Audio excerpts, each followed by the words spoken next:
Well, I'm tired of the flat look on this table right here, folks. I split the layout down the middle. I am certainly not finished with splitting it down the middle, but we're gonna get onto this in 1 second after I talk about my little lift gate. So, the last video you seen me build the little lift gate, kind of build. Had some trouble with it, but all I had to do was come back and put a pin in it to keep things from warping over time. Push it down, slide my pin, works like a charm.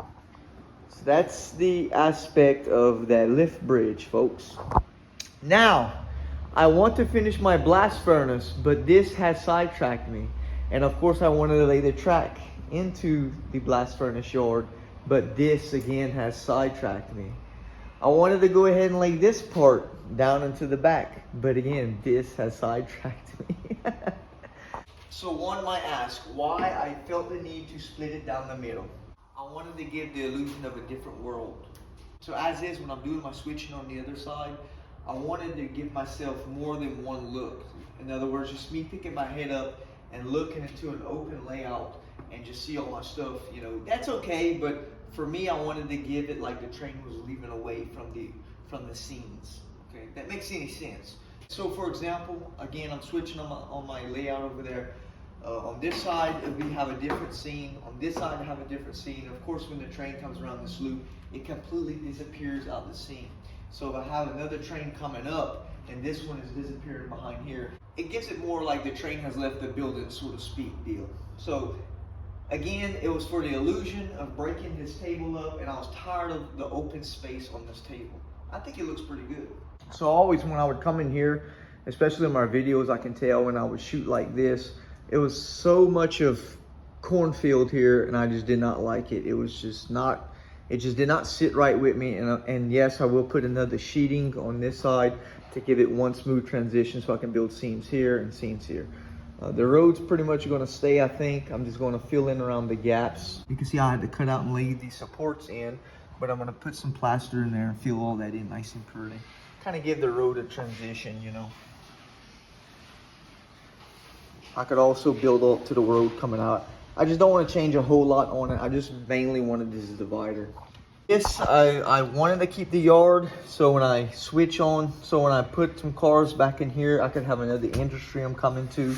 And of course, it splits it up from this side also. That's pretty close, huh? It'll work, but it's too close, so I'm gonna have to notch out. You can see where I marked, notch out. And it's going to give it a recessed area. When I cut that out, you're going to see the other backing, so it's going to kind of give it a dimension effect, a depth effect. Up here, I'm going to come with some cross supports after this. After this dries and it tightens down and everything is done, I'm going to come with some T supports up here, put a fascia, and put some lights into the T supports underneath. So you're not going to see none of this. It's going to come off and with a T, probably up to about here. Not covering the whole layout because I still want to kind of, you know, lean over without having to bump my head. So probably up right here. We'll figure out the designing part of that. So all these supports I put, it was kind of a pain in the ass because the 2x4s were warped and I had to work and tweak back and forth, so I got them pretty straight in one line. There it is, pretty much in a straight line. Pretty close on a straight line, not bad. Especially for nowadays lumber, this is some number 2 grade and that shit's warped like a son of a bitch. But that's basically what you get at your hardware stores. So we're gonna stop the backing right here. Just completely stop it into this mountain. That's gonna be for more ideas later on. So right now this is the big idea that I want to get finished up in here. And of course I gotta lay my track. I'm tired of getting sidetracked, man. I'm tired of getting sidetracked, but something wasn't sitting with me, and I said, you know, it needs a divider. I know that a lot of people paint their backgrounds blue, but I don't know what I'm gonna do just yet right here. I don't know if I want to give it an effect of an illusion onto a blue sky. I may, or just keep it like an old industrial look down below and paint the rest a dark color. We'll figure that out when it comes out to it.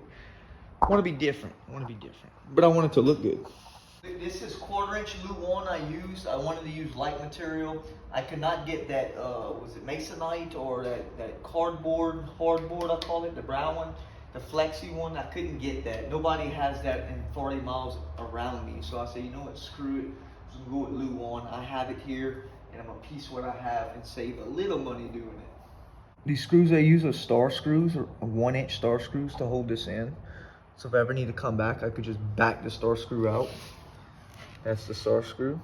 I don't like using Phillips screws because Phillips screws tend to strip whenever I try to torque them down. So Phillips screws will work, but I don't like to use them, especially in this hard pine. That pine's pretty hard, and especially when you hit a knot. And star screws you can grip it and grab it and set it in like you want.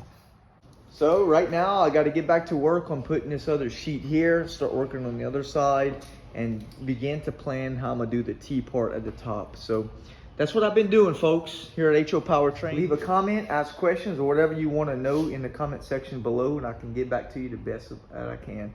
So thank you for watching, and I'll catch you on the next one.